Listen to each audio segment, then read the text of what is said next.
Hello, all. This is Todd Cave, the host of The Conscious Man 7, and you're listening to Awaken Nation with Brad Zollis. A huge shift is taking place on planet Earth.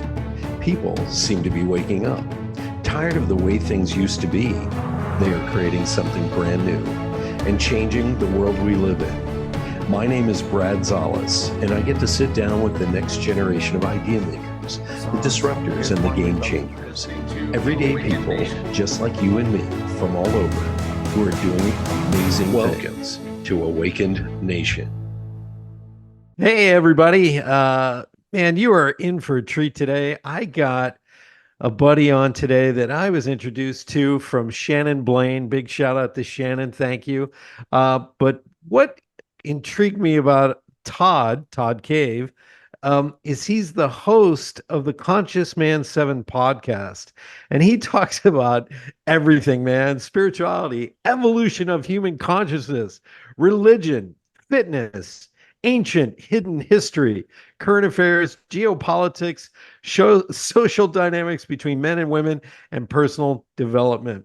And he's into fitness and all this other stuff and ancient hidden history and much, much more. And I thought, my audience is going to love you, man. So welcome to the show, Todd. Welcome to Awakened Nation, my friend. Many thanks, Brad, and I'm very happy to be here. And shout out to you, Shannon, for introducing us today. Good. Get a pen and paper, my friends, or pencil, whatever you prefer, because it's time to take some notes here. Now, you sent me your bio earlier, but rather than you read the bio, I really want to dig into, you were a former civil engineer, specifically a tunnel engineer, who worked on what was the biggest project in Europe called the Crossrail. And then your life came crashing down and you had to get foot surgery. Let's start there if we can. Sure. So basically, what happened to me is that in 2005, I had an accident. I was riding my motorcycle and I fell off and I broke my foot. And it was that moment that my entire life changed. The entire trajectory of my life changed. And because it was a very bad break and I had complications, I was told that I would need further surgery in the future to correct those complications. And then comes 2016, and those complications started to act up. And I was faced with a choice of this major surgery.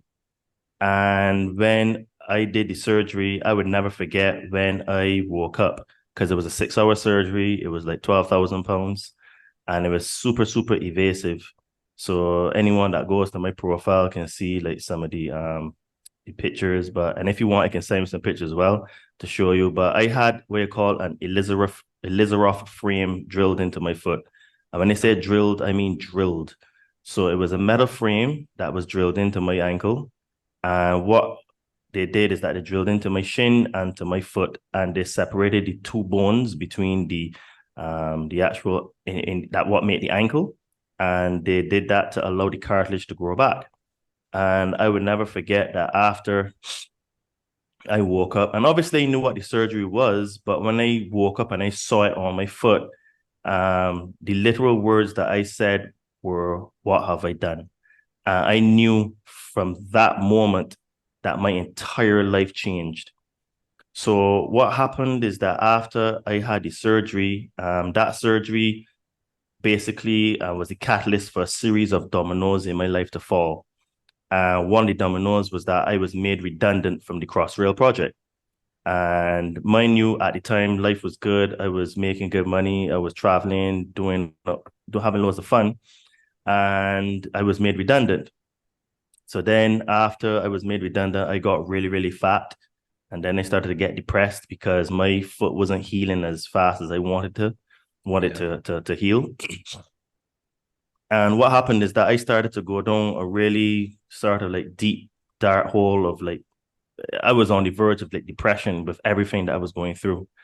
And one of my good mates in England, shout out to you, Peter, he gave me 2 books to read. And those books are basically what steered my life into the trajectory that it is now. One of the books was called The Road Less Traveled, and the next one was called The 5 Love Languages. And in those books highlighted to me that self-improvement, taking responsibility for yourself and for your actions is very, very important. And instead of me trying to blame the world and blame the universe and what's not, because it was my fault that I broke my foot in 2005. So as a Yeah. consequence, it's my fault that I had to get the surgery. And then I was made redundant because I couldn't look for another job because I knew I had the surgery. So that was still my fault. So those two books basically made me start to go down this path of like trying to figure myself out, because at that time I not that I didn't used to take responsibility for things, but you don't become present to it. Yeah. And the books and the surgery made me become present to it.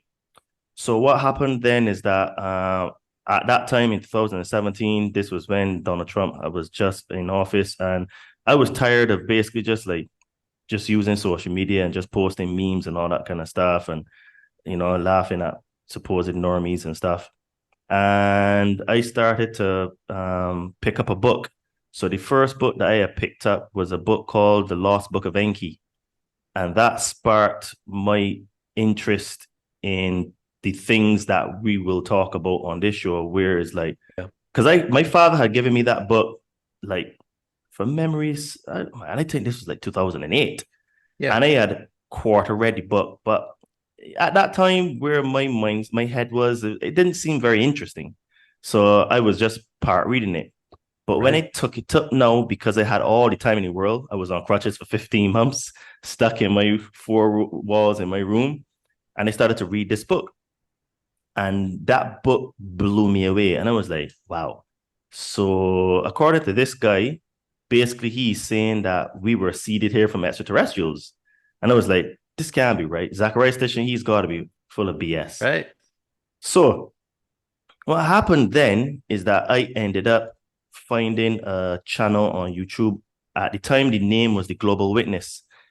He was an anon, so he used to post anonymous videos, and then he later on unmasked, and he came out and revealed his identity.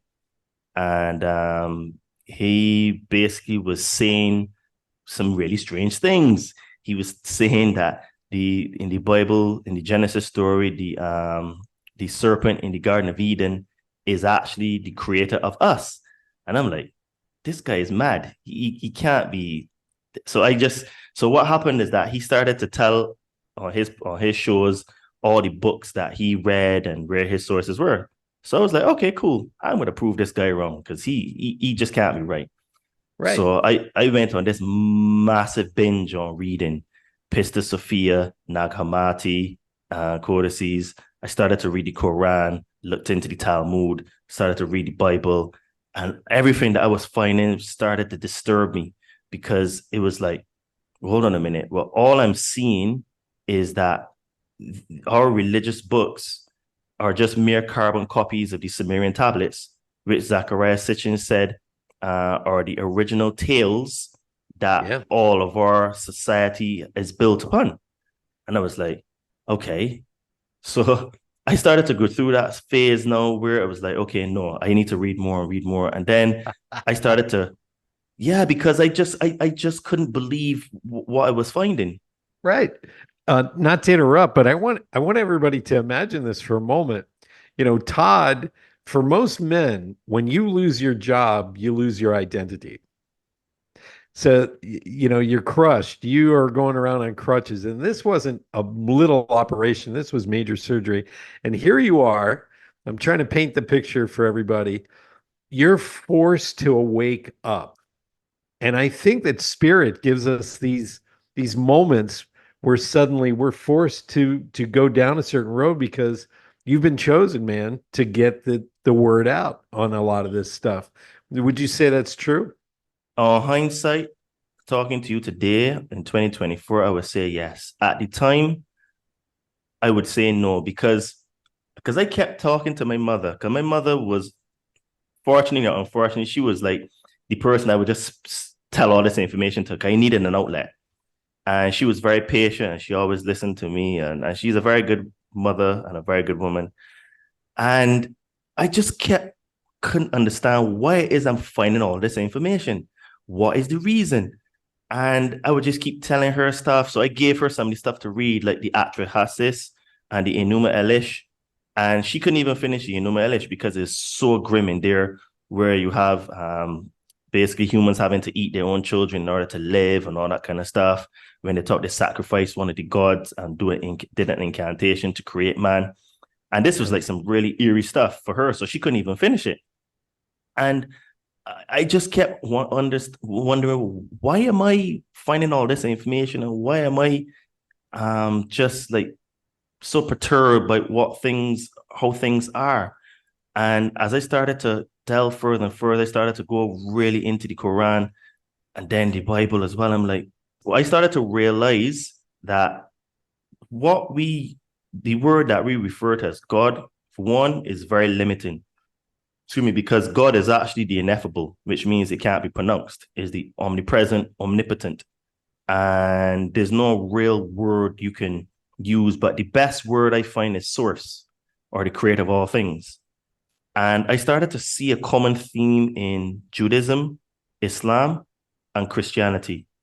And is that there seemed to be a schizophrenic God, where in one moment he's saying good things, and then in the next moment he's saying, go and drive these people out of their lands, rape, murder, and pillage, destroy, you know what I mean? And just like kill all the men and the boys when you see them. I'm like, but this can't be from God.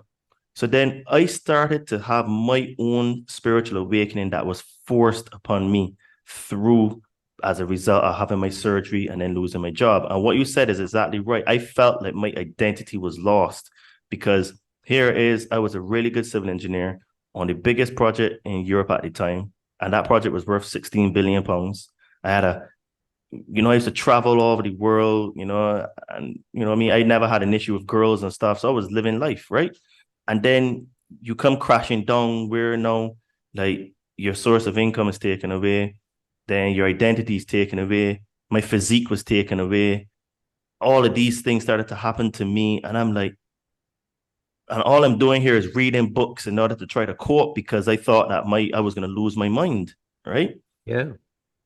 And then as I started to read more, I came across a website once. This was like so random. And I was looking for some information on Sananda. And basically I found this website randomly. And the author of the website said that basically further down in the article, if you found this website, then you are one of the chosen ones that will be to help usher in the new earth, and to teach, inform, and educate others about what's really going on. And I said that to my mother at the time. I sent her the link and everything. I said, but my, because I call my mother my, because Portuguese, that's mother in Portuguese. I said to her, but my, like, what does all this mean, though? I said, but am I really chosen to do all this? She says, I don't know, son. Well, we see. And fast forward to, like, I left England, relocated to Latin America. And then one of the reasons why I like Latin America is because I have access to psychedelic medicine. So Yeah. peyote, bufo alvarez, ayahuasca, magic mushrooms, and I did them all because I was really trying to search for myself and my identity and find out who and what I am. Yeah. And the medicine really, really helped me. It showed me many things. I was able to connect to a past life. I know 100% that 500 years ago, I was Portuguese. I was marinheiro, which means sailor.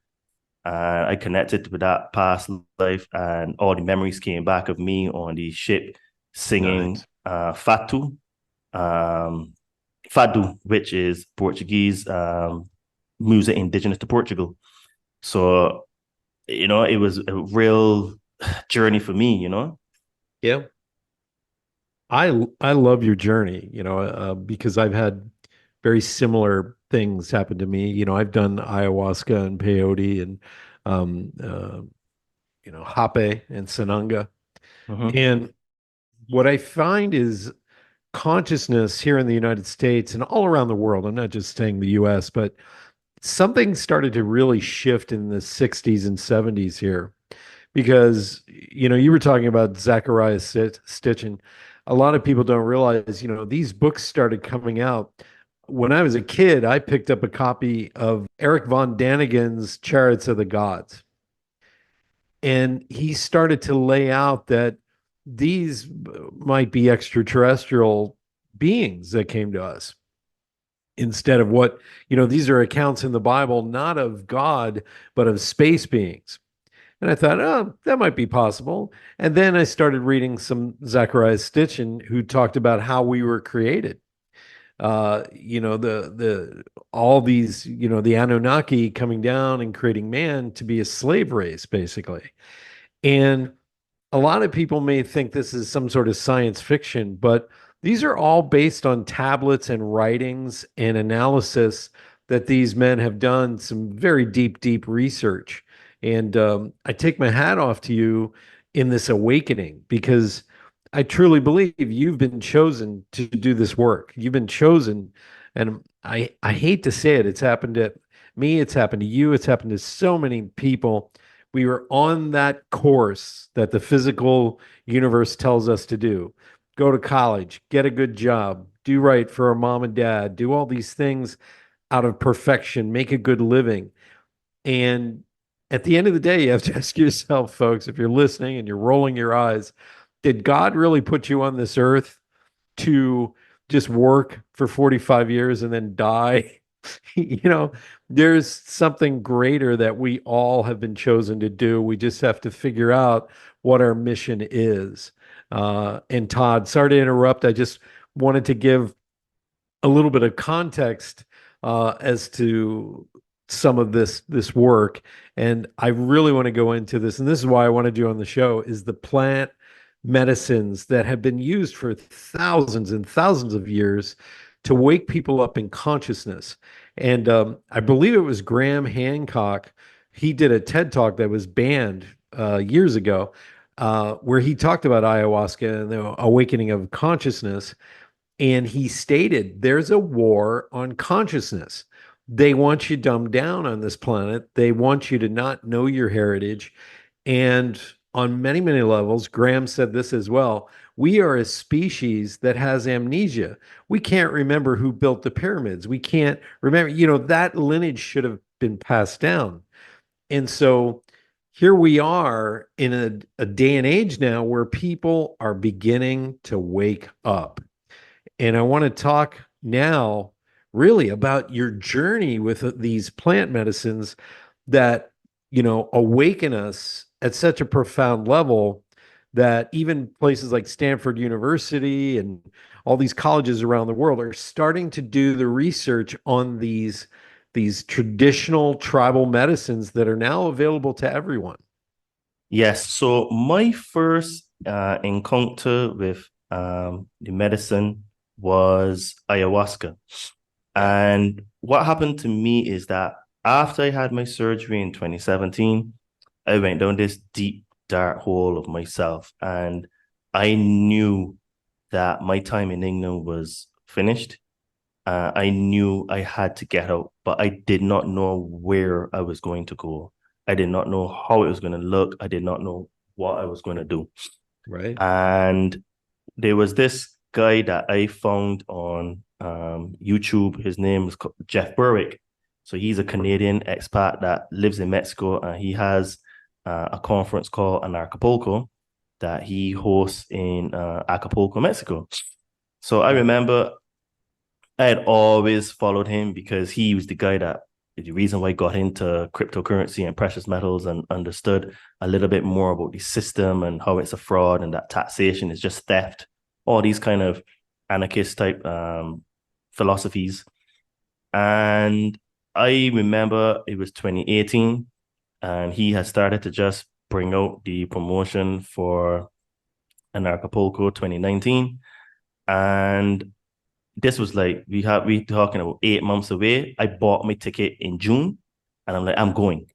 I knew that there was going to be ayahuasca there because he had said in some of his blogs that there's ayahuasca there and that he's done it. And I looked into it and I was like, okay, I can't get ayahuasca in England. And I know I need something. I need to do something different to break out of this paradigm that I'm in, because I just felt so lost. I was on the verge of depression.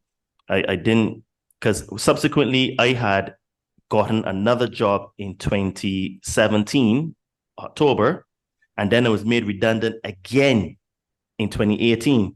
So it was like, had the surgery, was made redundant, got back another job, started that job on crutches, and then finished that job in March 29th, 2018. And then I was off crutches, and then I was without a job. So it was made redundant again. So I was like, okay. I was like, I just can't get a win. So I bought the ticket to an Acapulco, bought my flight, all that stuff, and was just waiting, sitting down in England, waiting till February 2019. And when I went to the conference, I was blown away. Like, I knew a lot of stuff, but the energy there was electric. And I was like, okay, this is the place where I have to be. The energy was like telling me, even when I got off the plane, and when I landed in Mexico City, I felt a shift in me energetically. Like, it is so much lighter in Mexico. So I was like, okay, boom, let's go to this conference and what's not. And then when I went there, I I did the ayahuasca ceremony. But the funny thing about that ceremony is that it was not what I expected. Now, what I have learned through several ceremonies is that the medicine always knows, and it is where you are in your journey. Yep. So what happened to me is that I had more purging than a trip. And on hindsight, that was the process to start to get all of the negativity, and the negative energy out of me. And I remember that night so well. So just before they were going to close the ceremony, you would go to the shaman and you would sit down, and they would do like a reading overview, but basically energetically, right? So he sat down, and it was a lady shaman that I had as well. There were two shamans, a French guy and an American lady. And I went to her and I told her what was going on in my life and what's not. And she said to me, Todd, I have never seen, felt, or experienced a person in my presence that had such a bright Christ consciousness inside of them. And I looked at her like, well, what does that mean? You know what I mean? I understood Christ, but I didn't fully understand what Christ consciousness was. Right. And she said, it is so bright, Todd. And I was like, okay, so what do we do with that? She says, well, basically, she says, first thing first, I can see that where your ankle is, and there's like a shackle, like a chain on your ankle in the spirit world, in the etheric world. And she says, I'm going to cut that, I'm going to sever that connection for you. And she says, it is your responsibility from here on now to keep that connection off of you in the things that you say and the things that you do. Yeah. And she told me what to do. I said, okay. And from there, then, that was when I think the real roller coaster of my life started, because like when you first, there are different stages of awakening and in your journey. Yeah. And the first stage is that you start to realize you get angry with the system and what's not. But then the next one is like you try to save everybody, tell everybody what's not. I went through that because I used to be battling the Muslims and the Jehovah's Witness back in London. You know what I mean? Yeah. Trying to tell them that, you know, it's all fake. And then the next part is when your actual real awakening comes, which is, I call it my refinement period. Some other people call it the dark night of the soul. And that period between 2019 and 2024 were the absolute hardest years of my life. Like, it pushed my belief in myself to the limit of like almost breaking. Yeah. And what happened then is that I did ayahuasca a few months after that with the male shaman, the French shaman that was at that conference. I booked with him and I went to Tulum and I saw him. And that ceremony is the one that blew the trap doors open. I had a full-on DMT ayahuasca trip that was so profound that like I had loads of purging and loads of visions at the same time. I could see sacred geometry. I could see like my hand going into space and coming back out, and I realized that time and space are really one. All of these things started to happen. I started to connect to the Akashic record, started to download, but the file was so big that I couldn't even get it all downloaded. And then basically what happened is that a few months later, I had a full-on experience with my higher self in front of a mirror, talking to myself. Well, I asked my higher self, am I tripping here? Am I going mad? Is this real? And his reply was, well, what is real? It's like, well, I'm talking to myself, asking myself questions and getting real-time answers from myself, to the point where I actually thought, am I making all of this up? And that basically like was the journey for me to say, okay, I'll have to come back to Mexico again and do some more work on myself, because the medicine is here. My higher self said to me, well, come back in 2020.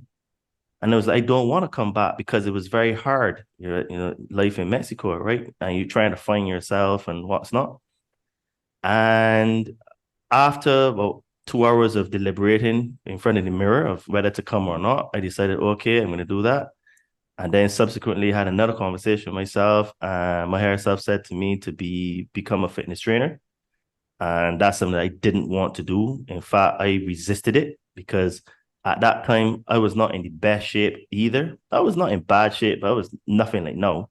Yeah. And I was like, but I have to make videos and talk on video, and get back into shape and do social media. And all of these were stories that I was telling myself. And he just said to me, and have you ever tried it? I was like, no. I said, I don't want to do it. He says, well, you're going to do it. And I will never forget, my higher self spoke to me in Spanish for that particular part. He says, te tengo, which means I have you. I said, okay, I'm just tired of arguing with you, tired of fighting. So I decided to come back to 2020 for the Anarchapulco conference 2020. And then that's when like things started to happen, because a month later we had the pandemic. I was stuck here, and like more stuff started to happen to me. And it was like more awakenings, and the journey just got harder and harder. I'm like, but I ran away from England because it was hard to come here in Mexico. That's even harder. And again, all of my faculties and belief in myself was being tested. And what happened to me then is that because I started to consume books like they were food, my friends started to realize that I know a little bit about a little bit, And what happened is that one of my friends, he asked one of the organizers at Anarchapulco if they would let me speak. Now, this is him asking for me. I didn't ask, I didn't petition.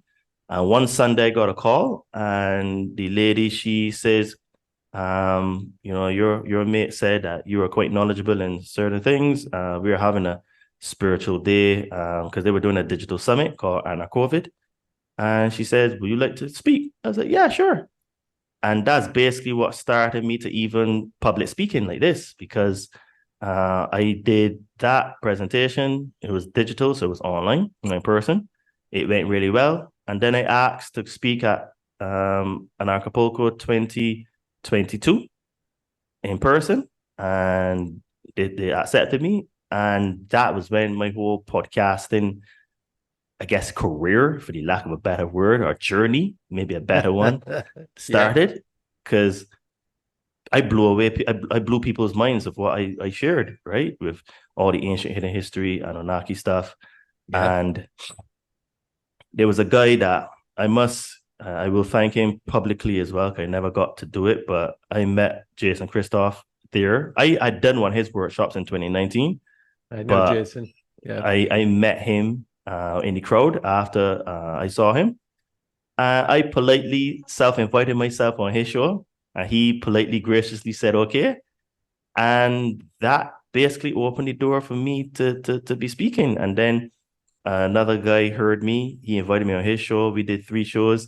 Then he introduced me to all of his mates that do podcasts. And then it, He's it great. just it just grew like that. And then now I have my own show and I speak about these things. And it appears now that this is the time where people are searching for Yeah. purpose and for meaning. And doing podcasting and having my own show is something that honestly I avoided for 2.5 years Yeah. because I just didn't want the responsibility. But what I've learned in my journey is that the things that I avoid the most are the things that really give me the most growth.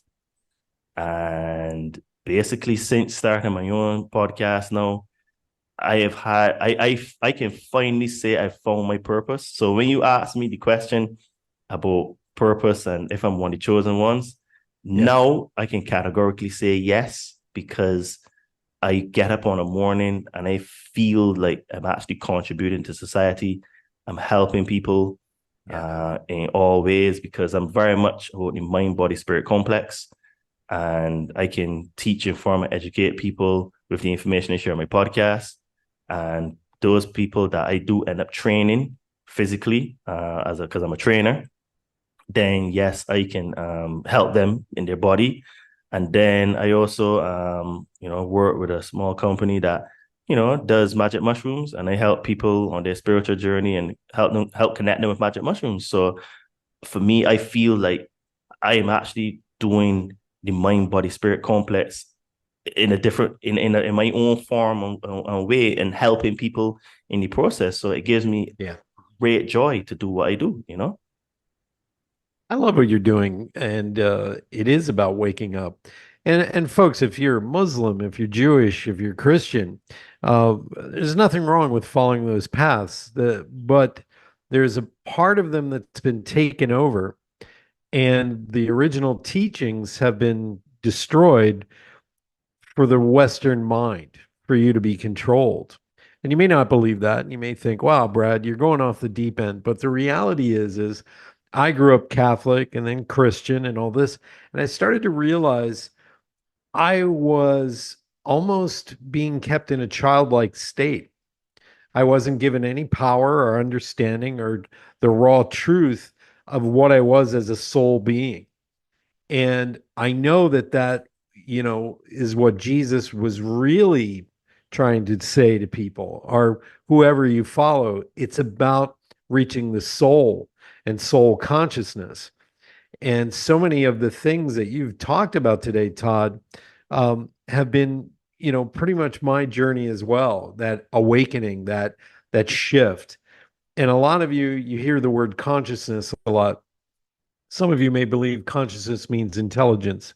Maybe it's innate intelligence, but what consciousness really is a particular type of awareness that's independent of the mind. And so what begins to take place, it's not your thoughts, it's perception. You're getting closer and closer to your divine self that's inside you. We're not God, but we're a tiny little slice of God in here. And I love your journey, Todd, where you're talking about where you meet yourself, and this higher self, the soul you, is trying to communicate through all the layers that have been placed on top of us through education, society, mindset, parents, everybody, to try and wake us up to our own divinity that's inside each and every one of us. Because God gave us a mission, and we're here to fulfill it. And some people confuse this work with, oh, it's new age, or, it's a Luciferian time or whatever. This is soul's innate state of beingness. It's why, if you want to follow Jesus, it's why Jesus was able to do miracles. He was connected to soul. And I truly believe all these great sages were just trying to show us by example what it was like to be awake in this lower world that we're in. And so thank you so much for that. Let's talk about some of the things that you learned in the Book of Enki that kind of blew your mind. Well, what blew my mind is that they basically created us in a lab. And it says there, and in other tablets as well, that basically they mixed their DNA with ours. And in the Sumerian tablets, it says that they mixed their essence with the DNA of a hominid species. So basically, I think I think it's fair to say Abrahamic religions speak and teach that there was God, then God created man, and then man started with just Adam and Eve. But what I started to realize is that Adam basically made a group of people. He was called the Adama, or in some tablets, the Adapa. And the Adapa / Adama was the first group of people.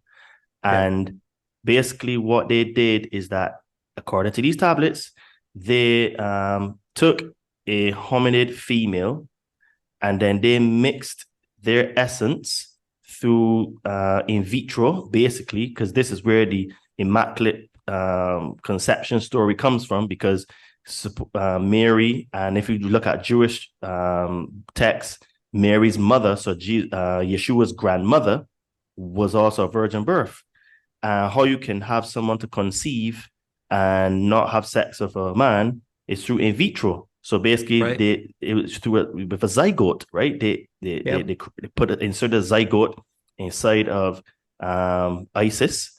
Isis bore the first Adam, and there's a tablet that with Isis with a baby in her hands, and she says, "My hands have made it," and she carried that baby for 10 Earth months, right? And those tablets are saying that they took an egg from a hominid species that existed, female, inserted that egg, fertilized it with the Anunnaki essence, and put it in Isis, who was also known as Anana Ishtar, and she brought a baby to term.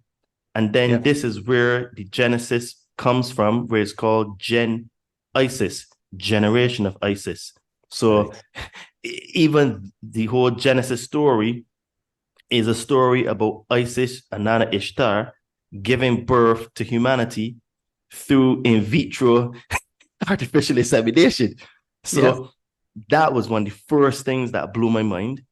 I don't mean to interrupt. I have to interject for our audience. I want them to understand. In case this sounds like we've gone off the deep end, I want you to know that these tablets that he's referring to are thousands of years old, and there's drawings or carvings on stone tablets showing DNA strands of this very story. How did people know about DNA 2,000 years ago? And the spermatozoa, they show that this is all on temple walls. How did these people know about this 2,000 years ago? And for those of you who are kind of like, okay, we're going into crazy zone, whatever, I want you to pick up your Bible, your Christian Bible, and I want you to read where it says, "Let us make man in our image." That's not one person. That's a group of people saying, let us make these beings kind of look like us.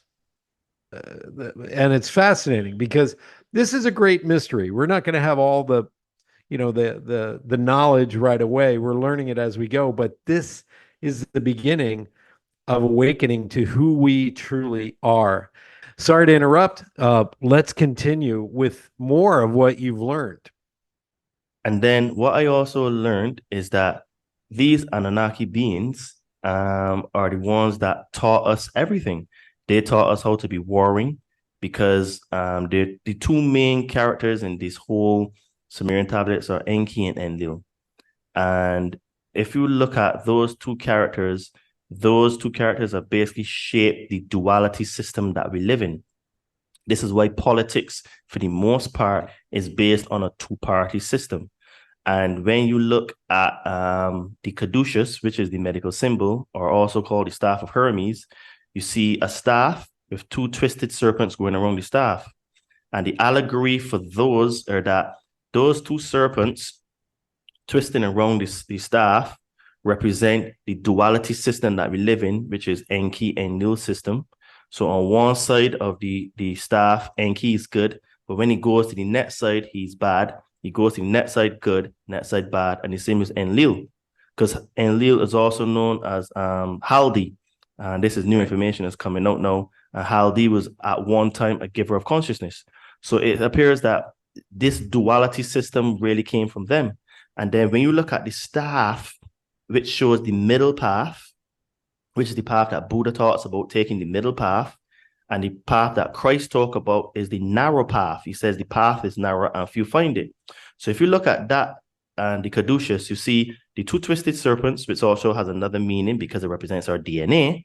And you see the middle path, and then you get to the middle and you get to the top, you see that there's a big crown on top.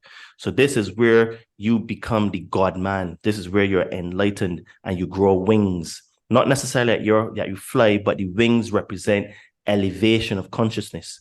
It represents when you are basically becoming the Christ, becoming the Krishna, because Krishna just means Christ in Sanskrit, Right. So that was something else that I realized that it was the duality system that they created. That's the stairway to heaven, they call it. Basically. That's what that means. The climbing up to becoming a co-creator here on planet Earth. You become a representative of God in that moment. The God man, the God being, such as Moses, who tried to take that mantle as well. So powerful. Continue. I'm sorry. Don't mean to interrupt, but this is fascinating. That's fine. And then I learned that basically they're the ones that invented religion. And it appears that the way they first created religion was in Egypt, and it came from Amun-Ra. And Amun-Ra, or Ra, who is really Marduk, who is Enki's son, he is the one that it appears is the one that created the first religion. He is also the one that said in the Egyptian text that after you finish prayer and you give veneration to God, you say my name, Amun. So this is why we say amen now. So that was another thing that I learned from this book as well. And I was like, okay, so this is actually kind of deep here now, because all of this, I started to realize there's so many levels to this. And then I also learned in that book that they were doing clonation. So how the heck could we think that we're the first ones to do cloning if they, and in these tablets that are over 6,000 years old, talk about a time that goes back 450,000 years ago, and they're talking about clonation. They're talking about basically mixing DNA. And we are currently doing these things now, which means that the Bible scripture says there's nothing new under the sun. So I was like, okay. And then I also learned that they, Marduk, he's a schizophrenic psychopath, and he basically wanted to rule them all, a bit like the story of the Lord of the Rings and the Ring of Sauron. He wanted the Ring of Power for himself. So he went to war with the Anunnaki in order to get this power, and he was defeated. He was exiled. Then when he came back, he went to war with them again. They tried to kill him by dropping nukes, which is where the story in the Bible of fire and brimstone on Sodom and Gomorrah comes from. Right. And basically the nuclear wind is blew west, and that is what destroyed the Sumerian people. So Sumeria was completely destroyed from that wind. And this is the allegory in the story of Lot and Lot's wife, where when Lot's wife looked back to because she was told by God to not look back, she turned to a pillar of salt. And that's the allegory for the Sumerian people being wiped out because they were completely pulverized from the nuclear smoke. And people will come and say, well, how do we know that they were nukes? Well, they actually said they're weapons of mass destruction, in that same book, right?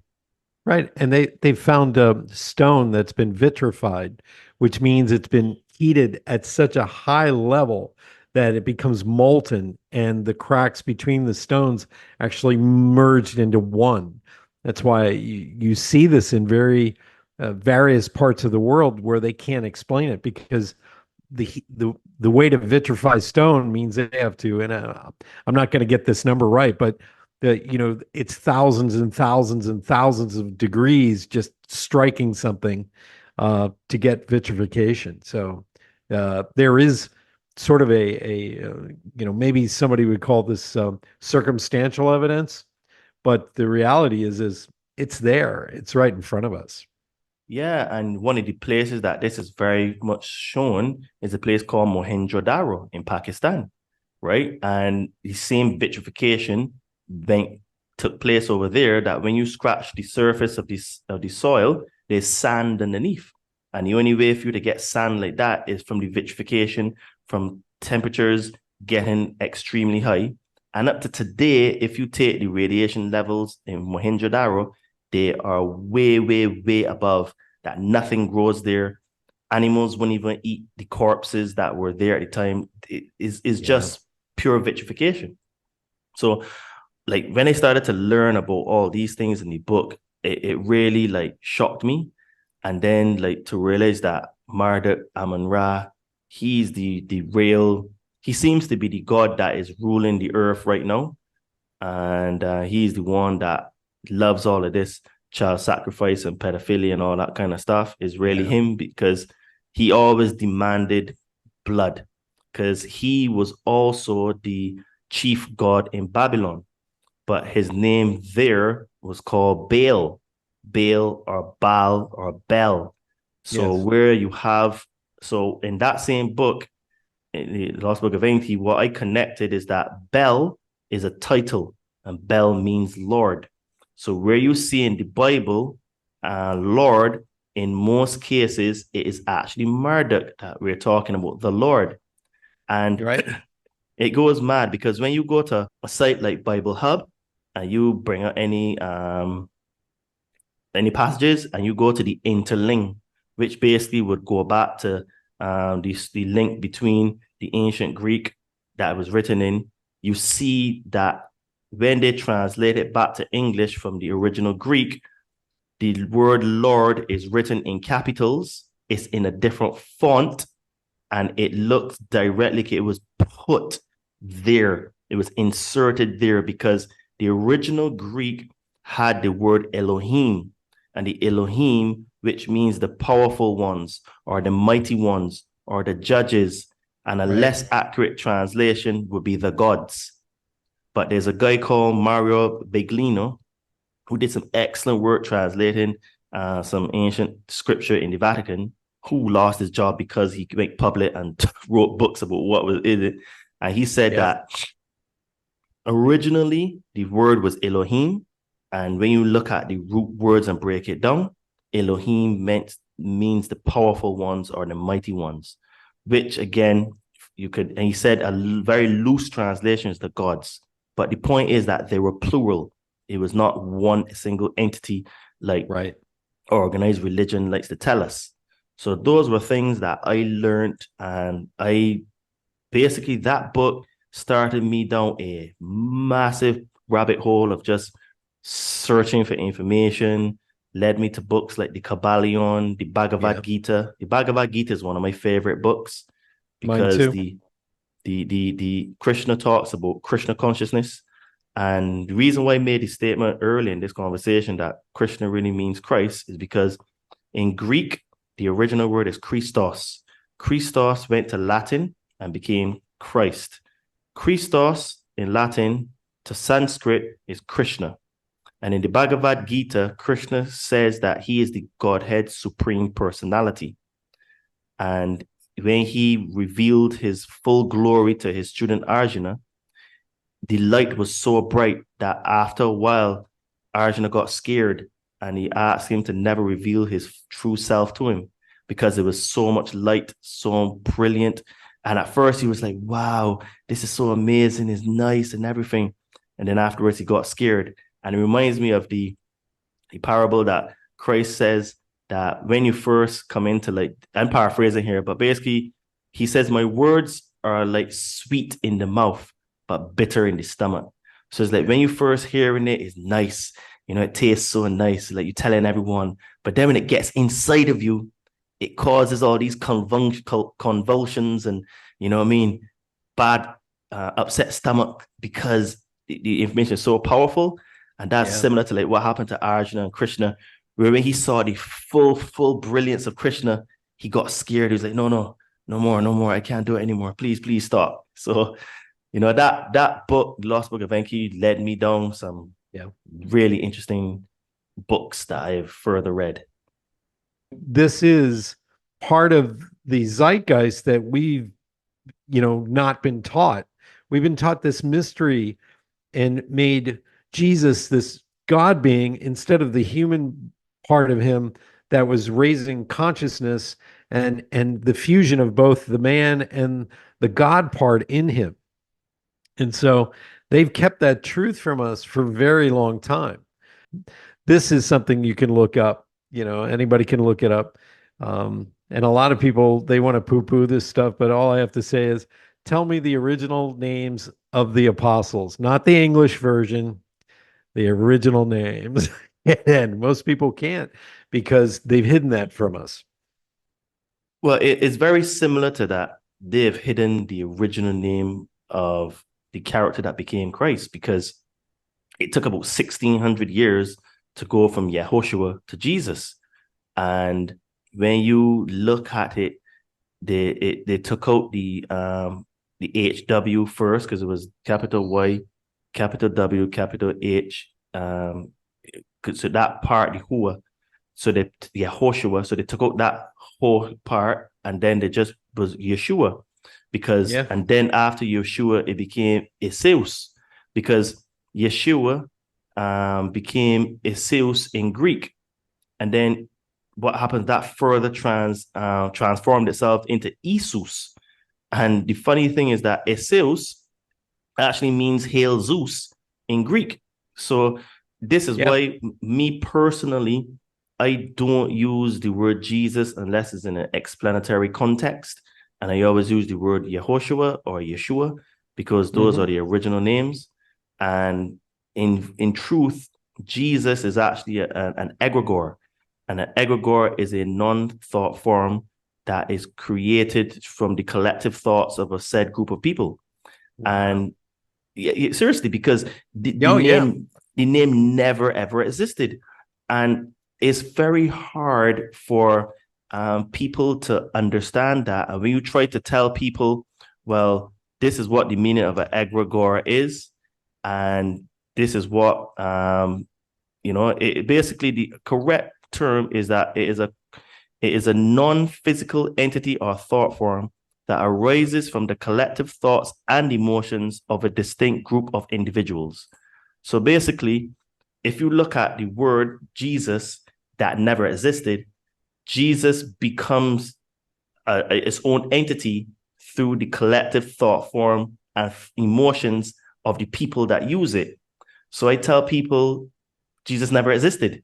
His name never was that. His name is Yehoshua or Yeshua. And when you look at the King James Bible, I think it's 1611 when it was first published, it has the word Iseus. So you went from Iseus in 1611 to 2024.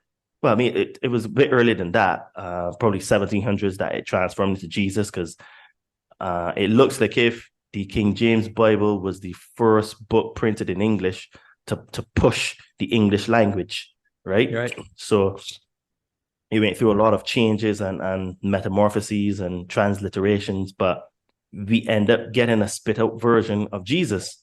So when I tell Christians, well, there's no actual power in the word Jesus, because Jesus isn't real. You have to pronounce the proper word. You have to say the proper word. If not, because we need to understand the etymology of words, and words have meanings. Words cast spells. And all you're doing is you're not filling yourself with any power, and you're invoking an egregore, which isn't real. And then you are worshiping an extraterrestrial god, basically, because Enlil is Zeus. And then at the end of your prayers, you're saying amen, which is giving reverence to another extraterrestrial god, which is Marduk, aka Amun-Ra. So Yeah. I say to people that this is the reason why religion, as you rightly said in the conversation, doesn't allow you to have this happiness, this peace. It doesn't allow you to think outside of the box because it's just full of dogmatic statements that you're not allowed to question, and you're told what to think and not how to think. Wow.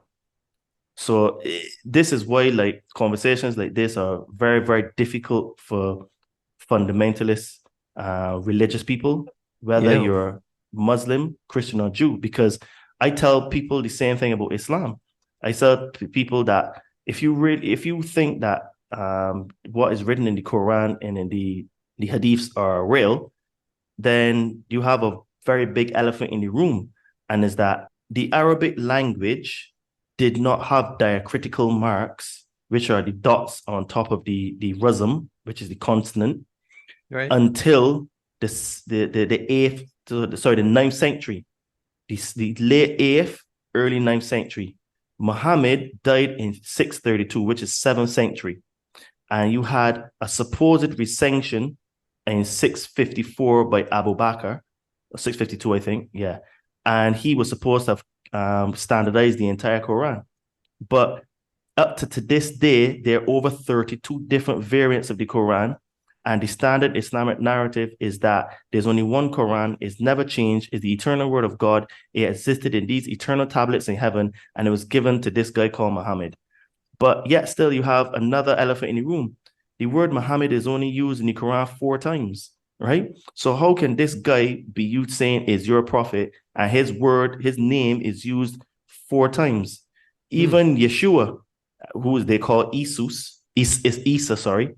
Isa's mentioned, I think, is 100 times in the book.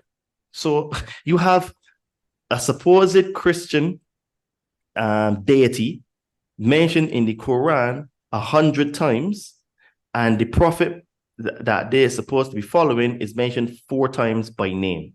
So what it is now is that all these religious books, they have dogmatic statements.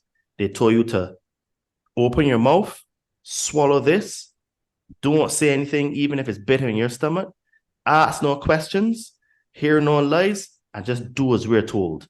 And this is what all religion does. And religion is basically an intermediary between yourself and source. And you're not allowed to have a personal relationship. Now, I said earlier in conversation that like in religion, like the Islamic, the Abrahamic faiths, you have like good stuff and bad stuff. But there's one fact in the Quran that a lot of people don't know. There's actually never ever mentioned about love. Like at least you can say in the Jewish, the Tanakh and the Christian Bible, that there are verses that talk about God loves you, forgiveness, all that kind of stuff, and be kind. But in the Islamic side, you're told that you're a slave of God. Now, I don't know if the meaning of the word slave changed just because it's a religion, but slave doesn't sound like a very positive word to me. So Yeah. I don't know why you would want to be a slave of a deity, right? And so this is why it's hard to get through to people, because we have dogmatic statements like that, that it makes it almost impossible to penetrate the frontal lobe of a person to have reason and logic.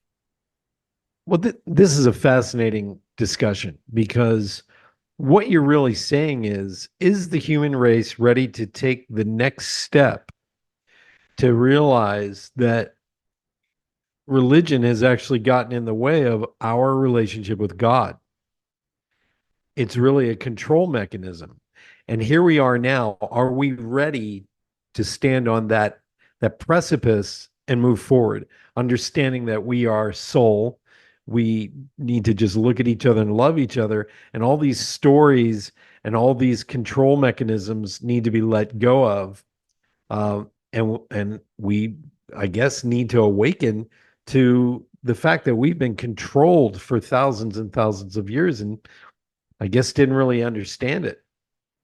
Yes, I have seen, because since I started doing public speaking in 2022, and at the beginning, I would have said that I do not think or believe or see that humanity is ready to learn things of a higher level of consciousness, to navigate through this matrix, to connect to their higher self, and to understand some of the things that we've spoken about today.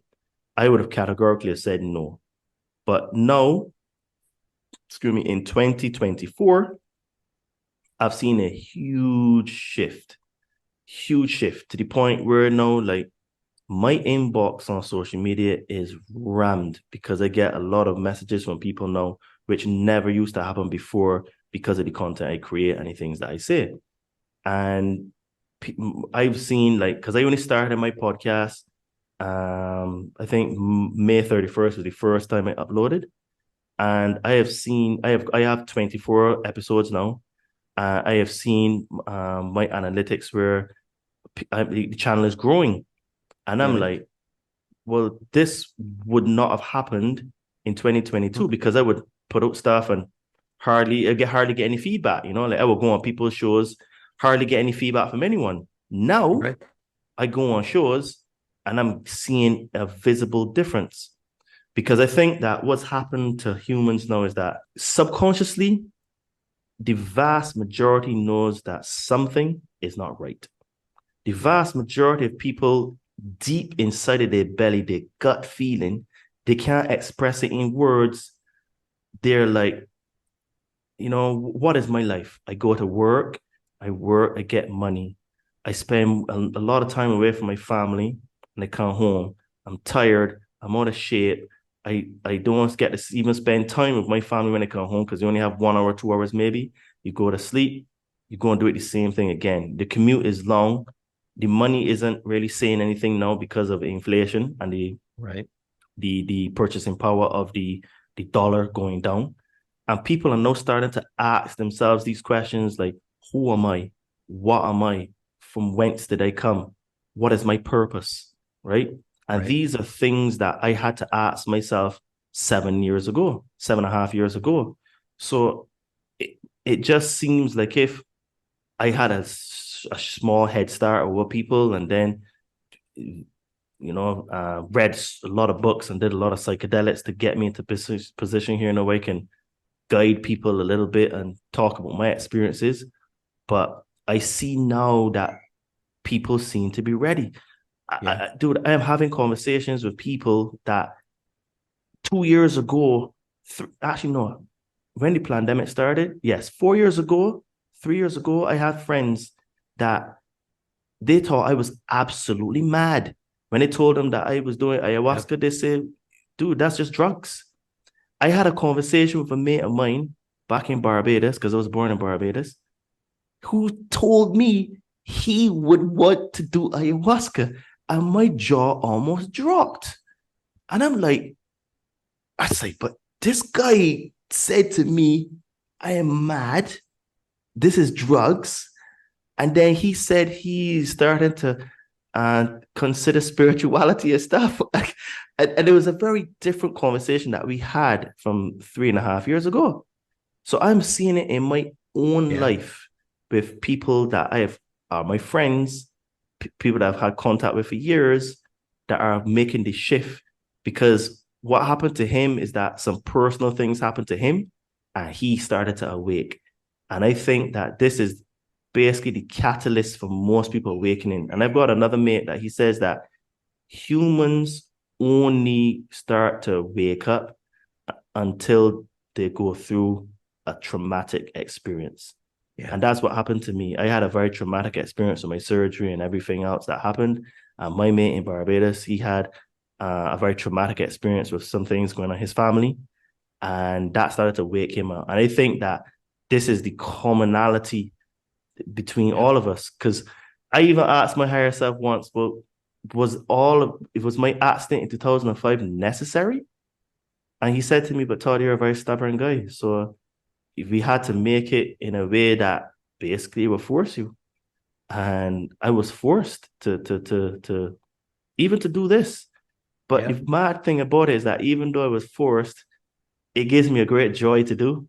So I can see is that. is is mad because like I guess technically podcasting is another job of mine, but I don't even think of it as a job. I just think of it as just like, hey, I'm gonna go and talk to Brad today, have a great conversation, connect with a cool guy. And yeah, I mean, yes, technically it's work, but I don't view it as work because I love to do it. And I refused to do it for 2.5 years. And it is It's your actually, mission, man. It's your this is mission. it. Yeah. And it gives me the most joy. Like when I get messages from people, I got a message from a guy last week. He said Right. to me, Todd, you are the one that got me to get back into taking care of myself. I saw what you mean. He says, I can't remember what show it was, but he said to me, I start back training in the gym. I start back boxing again. I start back eating properly. And he said to me, like, I've got a family and I realized that I need to be the leader. I need to be set the example for my kids and for my woman and what's not. I was like, damn. So like I'm helping people to realize that they can make changes in themselves. So for Yeah. me, that's why I don't classify this as work. I just classify this as having a bit of fun and try to help people at the same time. And I love doing it, to be honest. So I don't know. I guess yes, I've been chosen. I guess I'm just answering my call. I'm supposed to do Yep. this. You answered the call. Todd, thank you so much for being on Awakened Nation, my friend. It's been a fascinating conversation. Ladies and gentlemen, please reach out to Todd. You can pick up his podcast. It's called the Conscious Man 7 podcast. They talk about all of the things that we've talked about today. His guests are fascinating. Also, where else can we get a hold of you, Todd? So you can find me on Instagram at Adriano_246. And like I said, I am actually an online fitness trainer. So I help spiritually inclined people burn fat and build muscle. So if you are interested in a fitness journey and learning some of the things that I spoke about today, hit me up because my take is that you need to go through the body. When you go through the body, you actually are connecting to the mind. You Yeah, build new connections with the mind. And once the mind and the body get together and get married, then you start to discover your spirit because awesome. the spirit is not going to come and really dwell inside the body because the body is the temple. And if the body is out of shape, the body is weak, the body can't handle the new light and information that you're going to receive on the journey, Yeah. it's not going to work. So get into shape, start eating better, start doing exercise, get the body moving because if the body doesn't move, the body gets weak. It So does. I have a very bespoke way of coaching and everything that we spoke about today. The concepts are in my coaching because I look at the person as a mind, body, spirit complex. So I focus a lot on nutrition, Yeah. mindset, and then also I help you to connect with your spirit. I give you like meditations and books to read and that kind of stuff. So Meditation is the key, my friend. It really absolutely. is. Yeah, it gets you centered, grounded, and yeah. Um, Reach out to Todd, please. If you're out of shape or you're depressed, this is the guy to talk to because he'll take you deeper just a bit. Um, I do a lightning round. I'm going to ask you three questions before we go, Todd. If you have time to stick around, um, Yeah. I want people to get to know you um, a little deeper. And my first question is, do you believe, and they talk about this a lot in this work, that the Anunnaki are coming back to Earth? I would say yes, that they are. I Okay. do believe that. Yeah. Because they claim our solar system now is a binary system, which means we have another sun, but it's a dark sun. It's like reddish. And that's where the Anunnaki have their planet. And since the 1980s, NASA has claimed that there's a mysterious planet X coming closer to Earth. So this isn't the realm of science fiction, ladies and gentlemen.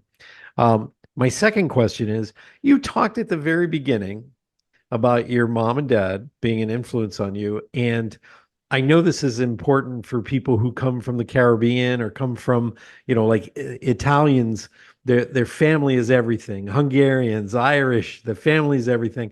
I want to know, how much has your mom and dad been an influence on you in this lifetime? Huge, because one, my father is the one that kind of got me in this path at a very early age, because from the age of like 10, my father was always like, at that time in his life, he was like seeking truth. So what Right. happened is that he started to go to a masjid, which is basically an Islamic center, and he would bring home some of their doctrine and stuff. He would be telling me about what he was learning. And as a young child, you know what I mean, like 10 years old, you know what I mean, I was just there, just listening, Right. right? So he sowed seeds of doubt in my mind about religion from a very early age.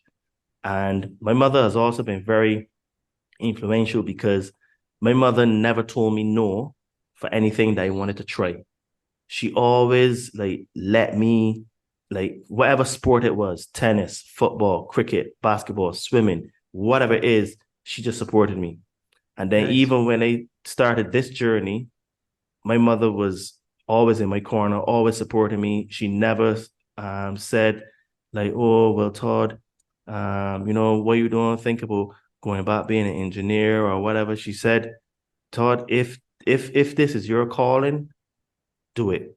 And she always supported me. So I had parents that like influenced me. My father from a very young age in terms of like to question, and then my mother where she always supported me no matter what I did. And she listens to all of my podcasts. I mean, she supports me in a huge way. So yeah, I've been kind of blessed that, and like, even like me and my sister, we have a very, very good relationship. I mean, there are not many people that can say that about their siblings, but I speak to my sister, I would say minimum 4 times a week, right? Sometimes some weeks is like every day, but like if I'm doing like loads of shows, then maybe we miss a day. But I even spoke to her today, and I heard her yesterday, and I heard her Saturday and Sunday. So we speak almost every day, you know? I love these stories. They're great. Thank you. My last question is, what do you think is the greatest hope for the human race? The greatest hope, I believe, is that there are people like you and I that are actually in the right place at the right time, because it looks like if this is the time that people now are starting to question even the hardest staunch religious and people that believe in government and in the system are starting to question. Yeah. And my biggest hope is that there are people like us that are have elected to do this work, and we've chosen to answer the call, even though it is the hardest path to actually walk. Because people may look at you and I and they see us smiling, but I know for a fact that your journey has been hard, because you don't get to a position to be speaking publicly about these things if you've not had to go through the fire, which is why I Yeah. always call it my refinement period. And it is so hard that you shed so many layers of yourself. There's so much tears, there's so much disappointment, there's so much like beat down mentally. And we just keep getting it and keep doing it again. And because we've walked that path and I'm connecting to more and more people like us, I have Yeah. great, great optimism for the future. That does not mean that it's going to be easy, but I have great optimism because I can see a lot of us out there, we putting our head above the pulpit and say, hey, maybe you want to look over there, maybe you want to read that book, maybe you want to talk to that person, stuff like that. So for me, I'm very, very bullish on the future, but I'm realistic that what we went through, humanity has to go through collectively. So we're going to have a very, very dark time to come, which may feel like a regression. But if we have been able to come through that, it means that they can. And then once then we can overcome our fears and traumas, I think we can usher in the world that we want to live in, you know? So I have great optimism. Thank you, Todd. Todd Cave, please reach out and listen to his podcast, The Conscious Man 7. He's all over Instagram. We're going to leave that in the show notes. I connected with him on Facebook as well. Fascinating show today. Thank you, Todd. Thank you for being on Awaken Nation, my friend. Thank you for having me. And just before we go, I just want to say, it's been an honor to be on your show. Anyone that's interested in magic mushrooms and you want a spiritual journey, just reach out to me at Adriano_246 or my name, Todd Cave, on Facebook. Just send me a message. Tell me you heard me on Brad's show. And yeah, let's connect and I'll help you, man, because we need to overcome our fears and traumas, because those are the things that hold us back in life. And once we overcome those, then we become full of light and love, and we can forgive others because we've forgiven ourselves. So anyone interested, just holler at me and let me see if I can help you. Or if you want me to help you get in shape as well, reach out to me same way and let's get to work. Reach out, my friends. It's all for the health of mind, body, and soul. Those of you who love watching the show, tune in next week for another extraordinary guest here on Awakened Nation. Until then, bye-bye for now, my friends. Thank you so much for being a big part of the Awakened Nation movement. This is how you can help me and our extraordinary guests. If you guys enjoyed this episode, please like and subscribe and share this episode out on Facebook, Twitter, and Instagram. And let's grow this movement by word of mouth. Our success is because of you. Thank you, and see you next week.